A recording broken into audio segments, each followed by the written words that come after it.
National conference کے سرپرست اعلیٰ و رکن پارلیمنٹ ڈاکٹر فاروق عبداللہ نے کہا کہ کرناٹک اسمبلی انتخابات نے ثابت کر دیا ہے کہ وطن مذہبی منافرت نہیں چاہتا اور یہ جیت ہے محبت کی۔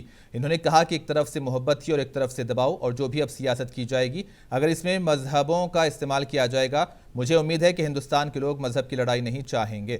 انہوں نے کہا کہ وادی میں بھی آج نہیں تو کل انتخابات ہوں گے اور امید ہے کہ جموں کشمیر کا ریاستی درجہ بھی بحال کیا جائے گا۔ انہوں نے کہا کہ راہل گاندھی کے بھارت جوڑو یاترا کا مقصد یہی تھا کہ تمام مذاہب کو ایک ساتھ لانا ہے۔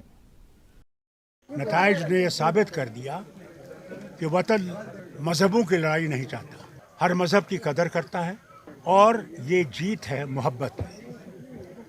ایک طرف دباؤ تھا، ایک طرف سے محبت تھی، محبت نے جیت لیا ہے۔ اور کوئی بھی سیاست جو آگے بھی کی جائے، اگر اس میں دھرموں کا استعمال کیا جائے گا اور لوگوں کو بانٹنے کی کوشش کی جائے گی، مجھے پوری امید ہے کہ بھارت کا عوام مذہب کی لڑائی نہیں چاہے گا، وہ ترقی کی لڑائی چاہے گا۔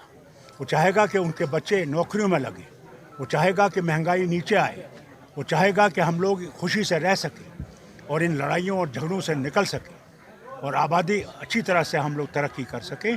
وہ ہے ہندوستان کا فیوچر، اور میں سمجھتا ہوں یہ سب سے بڑا ضروری قدم اٹھایا جو کرناٹکا نے ایک سبق ہم سب کو دیا۔